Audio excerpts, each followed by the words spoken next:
Last time the Star Wars Chronicles of Prophesied King. Our heroes finally did battle with the last of the Dark Council, being Dark Flame.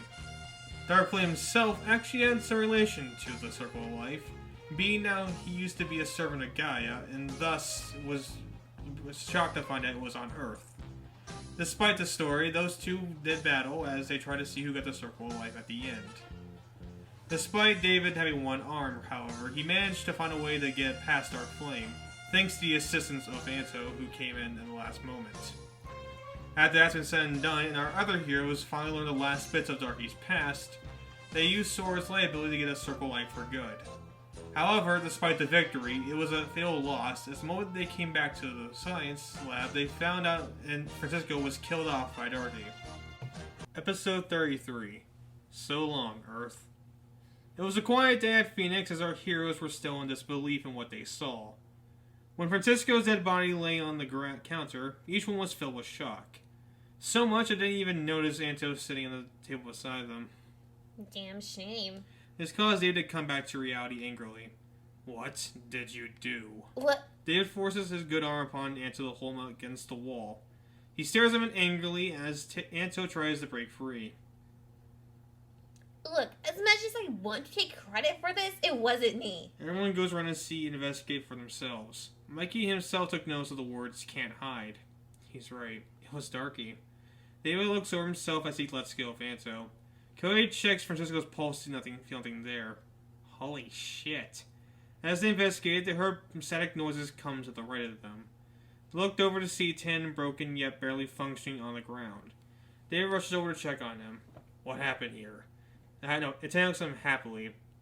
Happy to be of service. Rocket is down. After he said that, he powers down for good. This caused everyone to grieve after hearing that. That is till Anto came over after composing himself. I know what really happened. As I came back, I saw that Darky Fane come out of this place satisfied. I tried to pretend not to know him, yet he figured it out. That's when he told me to give you this warning. He looks at Mikey directly. He's giving you one last chance to stand your ground. Head to Starvania now and we'll finish it there. If not... He looks back over to the dead Francisco. Mikey himself looked over as conflicted thoughts into his mind. It was a little later. The gang began to pack up a little as they laid Francisco's body on the table. They put a blanket over him as they said their final goodbyes. In honor of our friend of ours, he was a man who pulled a lot for us when no one else could. He looks back at him with some tears. Francisco and Anaheim, they promised to finish what we started not just for your sake, but for the sake of every Starvanian out there. There is not an understanding. Let us not grieve yet for what we have lost. Though it is hard, our priority is clear. That's when they looked back to Mikey, who was sitting out the window staring at the sky. Do what you need to do to get ready. For tomorrow we head out to our final destination. After that, they all went out to do their separate things. Sora herself went over to chat with Mikey. She sits by him as thoughts race through both their minds. Never been to space before, have you? She looks over to Mikey to try and start something. Why him? Sora shrugged while looking at his body. Simple case of being in the wrong place at the wrong time. Mikey looks back at himself. He sighs upset. Now I know what you're thinking. It's not like that. He sits down beside her. It sort of is. Actually, it's hard to explain. He looks at the body himself. I'm just thinking about all we've been through and how much you've really been risking. He looks at her upset. I know we've had this talk before. I'm not saying you don't have your reasons to fight. Sora holds his hand in comfort. Then let me give you another reason. She gets in front of him while holding his hand. I, Sora Peters, would like to be the Queen of Starvania. I look so confused while blushing. Don't you think we're a little too young for that? She shakes her head while smiling. Francisco did what he had to do because he was a real scientist for the place, correct? If I was the queen, then I have my own reasons to fight for that kingdom as well. She gets up while helping him up. We will share that reason together, similar to how he did. So it's not just that we'll be fighting for each other, but for our future as well. What do you say? Mikey thinks over while giving a little smile. He then gets a laugh. Trying a little too hard to make it easier for me, are you? She gives her own laugh to lighten the mood. That's when he kisses her cheek. That's what I like about you. Fine. In the future, when we're ready, I'll ask you that same question.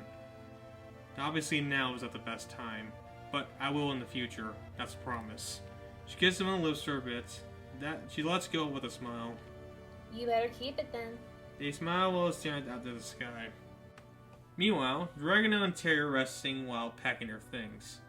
So, how powerful is Darky, really? Terry looks back and conflicted. I figured since you knew him the longest, you might have some idea. He giggles while packing his bag. The fight I had with him earlier didn't tell me much of anything, to be honest. Terry shook his head as he finished packing as well. I wish I knew, bud. Never saw him at his fullest. They then began to head downstairs. You know, I actually been there. Starvania? Terry shook his head. No, Romania's castle, the place from Darky's past. They headed down slowly. It was vacation, only one my father allowed. I heard about what Darky did there, but I never got the full details. He looks at a mirror in his pocket. I always knew there was something up with him. Even as a friend, he always had something he never told me. That's rough. Kinda like my father in a way. He rubs his head while they make it to the bottom floor. In fact, you can say that about a lot of people. It makes you think if people are really as sincere as they appear on the surface. Terry then goes over to put his bag by the front door. I suppose it does. Yet that's why you must want to trust. Terry turns back to him sternly. Do you trust me? Of course I do. You're the first person I give my emotions to. Terry then grabbed his hand. I do too. As does everyone else. He looks up at the sky. The chance you guys gave me despite fearing I's actions is what caused me to be fully sincere. Dragon nodded in understanding. Right. Hey, if I'm going to be completely sincere, there's something I want you to know. Terry turns back to confused. I'll be telling everyone this, since I'm not sure if we'll make it all out of this fight.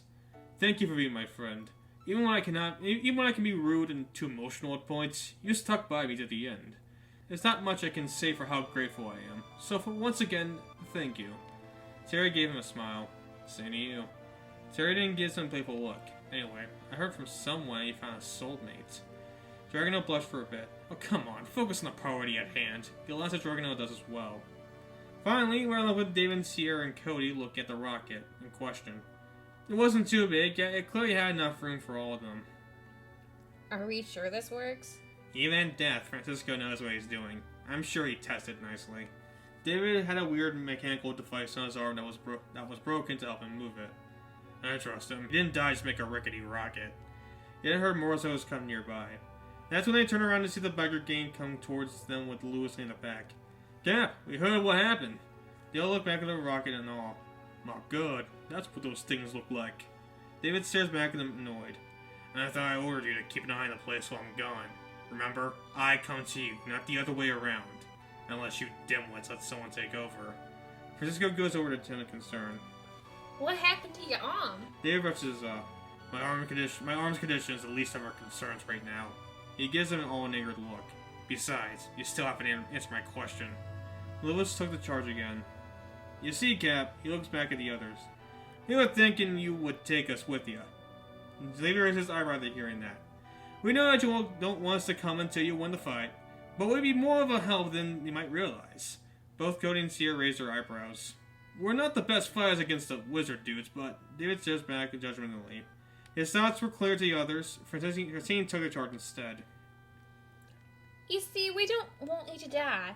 We understand that this dark character is your toughest fight yet, and after hearing what happened to Science Guy... He sighs in annoyance. You guys, what am I gonna do with you? He gives them a comforting look. We had our backs against the wall before, didn't we? Of course we'd have. Just like that Pearson guy. Right. What did you guys do? Stay back and protect everyone else. Exactly. That's how you can help. Protect every Starvania the best you can as we take back what's ours. That's all I want from you. But you... David snaps back. How many times do I have to tell you? I'll be fine. I'm fighting with some of the strongest people I know. There's no need to worry about me. You hear that? They did not understanding. Good. Now get to your stations. And remember, no one messes with the Trailblazers. David hits his chest confidently. You're goddamn right. They run off proudly except for Francine. David knows it as well. That includes you, doll. I know, there's just one more thing I wanted to say. David looks back at the rockets and investigate further. Spit it out. Francine remains hesitant with her thoughts. Be careful, please. David nods understanding. No need to worry. I'll be fine. Now head off. She nods hesitantly as she runs off. Lewis catches her on the way out. You know, that was the last chance to tell him. She blushes as she runs off. Lewis then looks back at David, smiling confidently. He gives a short laugh while running back. Tell me, Cap, how long did you know? David then looks over to see Cody and Sierra patiently waiting. I hope that was the boost you needed. No, don't start with me. It's not that you. It's you that needs to find a boost. Francisco is my childhood hero. That's plenty of reason for me to fight. Sierra nods confidently herself. And as the soon-to-be Royal Guard member, my first duty being to help reclaim the kingdom is more than enough for me. David gave a laugh at her hearing that. He then takes a glance at Cody. I'm actually surprised you're holding up pretty well. Cody shrugs while giving a straight look. Now he's crying for it now. I'd like to hold a proper funeral for him later. He looks over to Sierra. There's a lot of stuff I need to think over. He sighs while holding out his hand. One of those things is my long overdue apology. Sierra laughed after hearing that. Long overdue indeed. About time you figured it out. He sighs in annoyance. Worth a shot, right? Sierra shook her head. You ain't as desperate as I am. There's no reason for me to be desperate. David shakes his head in his approval. You two done having your lover's quarrel or whatever? I don't like you would know what that's like. David laughed along with them as they heard footsteps come near them. David then turns to see Mikey approach him. Oi, how's the soon-to-be king holding up? Mikey shrugs as they fist bump. Hang in there at least. He then looks at both of them. I hope you don't mind me asking for David not to be alone. Cody and Sierra began to march off. Not at all. Do what you need to do. Mikey nods as he confronts David. Shame you had to go out of all of us. Mikey nods in understanding. And here I thought I was going to lose two of my friends in one day. David stares back at him conflicted. My plan back there wasn't to die. I know. I'm just glad at least someone is okay. He stares at this guy concerned. You're concerned for her, aren't you? Maggie shakes his head in denial. If Darky was going to kill her, he would have done so by now. I can still feel a faint signal from our previous call. That's good at least. I think it's only a matter of time before we save her. He interpreted to Mikey happily. She's probably the strongest woman I ever heard. I know it's condescending to say, but you're very lucky to have her. Maggie nods confidently, which is why I want to go save her more than ever. Good. David nods in understanding. By the way, Mikey, I have an answer for that question you asked earlier. Mikey's face lit up after hearing that. It shouldn't matter if I look at you as Mikey or as Astargus, because all I see is you. I did a lot of thinking about it, trying to understand what you were asking me. That's when I recall a lot of things we did together. David stares at the space along with him. You are Michael Astargus to me, the king of Starvania and the friend I appreciate spending my time with. Mikey nods in understanding. We had fun, didn't we? I suppose. They nodded hearing that. I'm sorry for doubting Don't Be. You had your reasons. I would have doubted myself in that situation as well. He then smiles looking back at him. I hope that eases your conscience in this a little bit. A little bit, anyway. He smiled as the night rolled by. It was now day. Everyone got their bags ready with some having conflicted looks. David and Mikey stood in front of the crew sternly. This is it. Everything we fought for has come to this moment. Cody did a rundown of the ship. How's it looking? Seems to be in top shape to me. David nods confidently. Good. How's our morale? Fury and I are as ready as we offer be. He looks at a mirror beside him to show Fury's reflection. No more past feelings. It's our him or us. David nods happily. Sword held a bag up that had a large circular object inside. This circle of life is ready to go as well. All that leaves is us. Get Earthy inside and take all the breaths you need.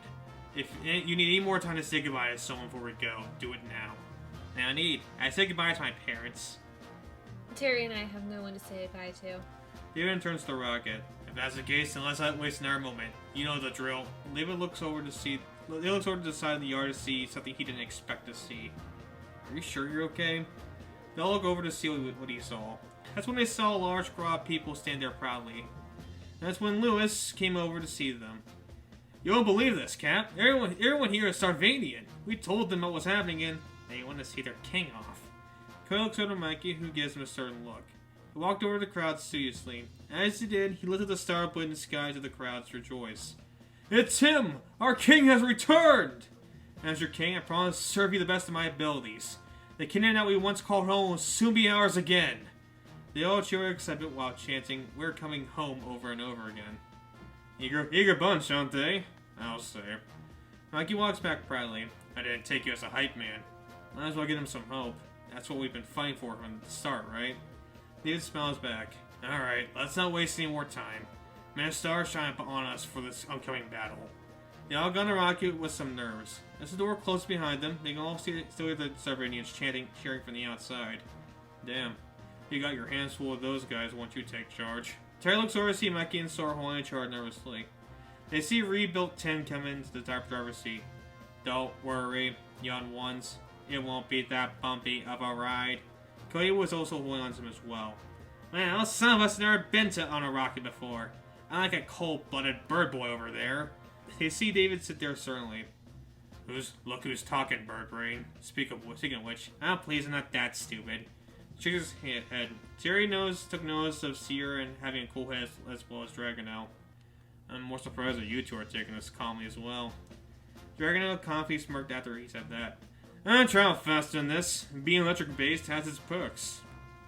And the turbulence we had at the airplane was enough to get me ready. Tim went over to make sure everything was set to go. As he was, from the outside, the crowd still cheered for their success.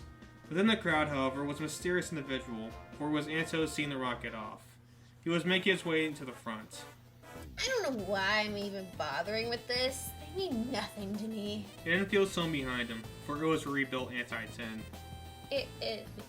It's because you have a guilty conscience, sir. Yeah, but why should I feel guilty? They wronged me. Anti-10 gave him a cookie and comfort. It's because deep down you know they truly want to make amends for what they did. And because of that, you want to rekindle what you had to them. After all, you both wronged each other in many ways. Anto shook his head in denial. I don't know, man. Is it really worth all that trouble to do that? Anti-10 was handing out some of his cookies to the crowd. Is it worth baking all these cookies? Anto stares at him conflicted. I may be a robot, but I'm not a moron, sir. Anto also thinks it over as he stares at the rocket. Back in it, Tim finalizes all the equipment. Takeoff will begin shortly. Is there anything else we need before we go? They all thought it over, except for David. Maybe some comfort blankets. The three youngest looked at him and amused as he laughed. Very well. I'm going to begin the ignition. He pushed a button that causes the engine to run. Everyone from the crowd backed away from the place as it was happening. Maybe we shouldn't be doing this at a local place. Terry spawned a portal under the rocket to take it to the desert beside them. Blast off will begin in 5, 4, 3, 2, 1, engage. They felt a blast beneath them as the power took them to the sky. From the town, everyone cheers as the rocket launched from the sky. Tennant pressed an arrow button that causes everything to glow yellow. Time shift phase 1 has engaged, preparing for phase 2. It took a bit as everyone embraced the force pushing them back. It eventually stopped, however, with 10 signifying this. Things should be a lot smoother during phase 2. Feel free to look out the window. They all take a deep breath as they feel low gravity take place. Is the floaty field natural?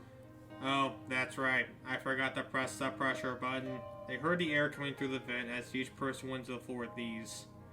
That's a lot more like it. Everyone except David looked out the window and all as what they saw. Nothing but stars and asteroids coming close to them. In the distance, they see blue glow of Earth slowly getting away. Beautiful, ain't it? I'll say. Never thought I'd be out here at my age. Neither can I. David shook his head playfully. By the way you're acting, it's almost like you're familiar with this. David shrugged after hearing that. I was transported away from Starvania, so yeah, I might be a little familiar. Sierra took notice of a few spaceships flying away. Are those what I think they are? David goes over to see. Don't worry about them. Just travelers going through the galaxy. Do you know who they are? David gave another shrug.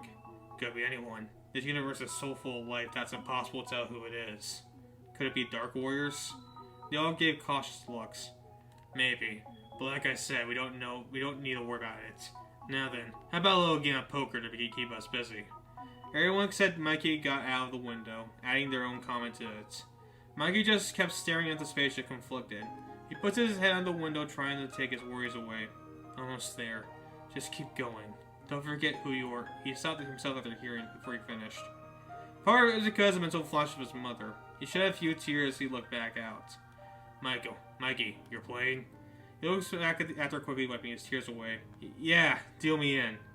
We are taken back to the cell Morgan, who seemed to be all wiped out. Darky stood in front of her sternly. What do you see? She just lays there exhausted. Morgan. She remains unresponsive. Darky hands her some bread to eat. Here, get some of your energy back. She eats it slowly. Now, tell me what you see. Morgan looks out to him sickly. He's on his way. Him and his friend. Darky takes that in to think. Anything else? Morgan shakes her head. He nods in understanding. If I were to predict, his first task would be to save you. Am I wrong in that assumption? Morgan didn't even look at him. I don't know what he plans to do. Darky sat his staff on the ground. Might as well prepare. The scene cuts to him going back up the stairs. As he did, he saw a mysterious man stand there. It was Philip, who looked at him with a devilish grin. My, if it is my favorite general! Darky scoffed as he walked past him. I would prefer Poisonovich right now. He stops when Philip appears in front of him. Come on, I'm your favorite, aren't I? I don't play favorites. I play preferences. Philip laughed at hearing that. Those are the same things, though. Now that's a whole can of worms for later. Aren't you gonna ask why I'm here? Darky didn't seem to care as he opened the door to their hallway. I would if I was curious. Philip quickly follows. No, I have more important things to worry about right now than play guessing games. Especially with the creepiest of the two leaders. Creepiest? I don't poison people like the other guy. Yeah, he doesn't have that vacant stare like you. Can't argue with that. Alright, I'm here because I caught wind that Starvania is coming back for his kingdom. Am I wrong? Darky stares back at him sternly. You can thank that pathetic band you call the Dark Council for making it easier on them. Philip appeared behind him. It was my decision to send him, just so you know. I was complicit in just letting you do you. It was all Norris's planning. His impatient ass couldn't wait a few more days for you finally to kibosh on him. Darky rolled his eyes to hear that. And he thought those guys could do it. Only one of them was competent enough to try and take them. And even then, it has been proven that one can't take all of them down alone. Trust me, I tried my own contender. And I believe you. So what's the plan now? Darky looks out to the broken down buildings along with soldiers patrolling every part of it. I'm letting him come here. He can bring that fight to me. It gives me more than enough time to prepare. You and those measly shift stones, I'm already prepared for his arrival. And I assume that you were not your killing blow. Am I right? Giving Starvania back to its rightful owner. The people rather than a blasphemous king. Oh, I just love the sound of it already. I'm practically trembling with excitement. Darky shook his head in his approval. It would even tickle the other guy than you at this current moment. Philip seemed disappointed hearing that. There's no pleasing you, is there? Darky just looked at him unamused. As him Philip decided to leave. Whatever, I'm sure you have it all secure. Make sure you'll kill him this time. You did before. I bet you can do it again. Don't disappoint. He flashed away after waving. Darky just stared at him where he stood sternly. Now we go back to the shuttle with our heroes. They were playing card games, seemingly having a good time. Unfair! There's no way you had that kind of poker face! He points at Sierra angrily. She just gives him a playful look. Not my fault you can't read the novel. Everyone's hand seems to be lesser than hers. Looks like the Queen of Poker has added another win to the total. As the Mikey laid down his hand. Sorry, Sierra, but it was never your hand to win. She looks over to see him get a royal flush. Oh my god! She looks over to Terry, who was dealing. Are you sure you dealt with them right? He looks at the deck again. Maybe you shouldn't have thought twice for making me the dealer. Fury showed in the reflection of the table. Besides, it's not like that never happened before. Remember when David got 4 aces? She looks over to David's input. Hey, you chose him as dealer. Don't rope me into this. They all laugh after hearing this. Who would have thought a simple card game would put you off that much? Seer gave her an amused look along with Dragonelle. Well, when money's in the line... Wait, we are betting money on this? Like actual Benjamins? They all laughed at hearing that, even Dragonelle and Sierra. I guess you're right. No need to crowd for a few chips. Anyone can be that lucky, I suppose. It's not like it's unheard of. They all hand their cards back to Terry. Here, sorry for the accusation. Terry just let it off. It's cool. Just a game after all. They didn't lean back to relax. As he did, he saw something straight out the window. Hold on. He gets up to see it. As he does, his face remains still.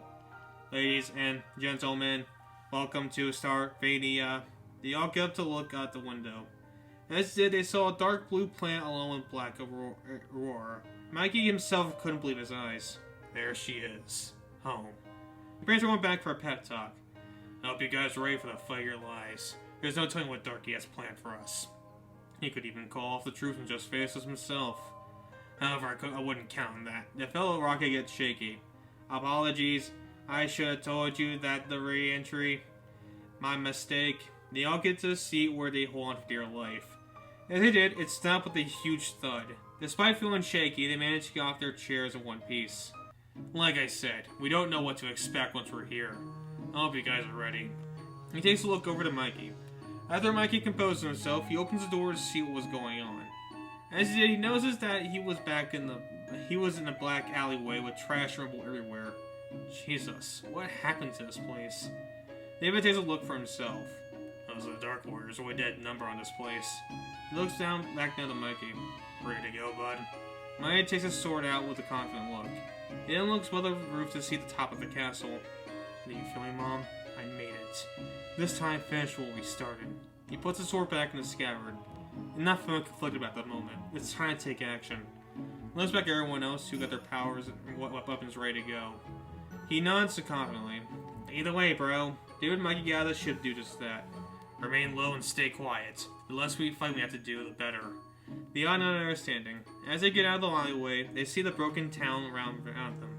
Mikey once again looks up the castle. It was the biggest thing on the Dark Planet. It was also the most kept thing on the planet itself. On one of the balconies was Darky, who stared down into the town. It was nothing but night at this place as Darky held the railing tightly. So, the time has come at last. Make your way to the castle, Michael. I expect nothing less from you. He walks back with a serious look.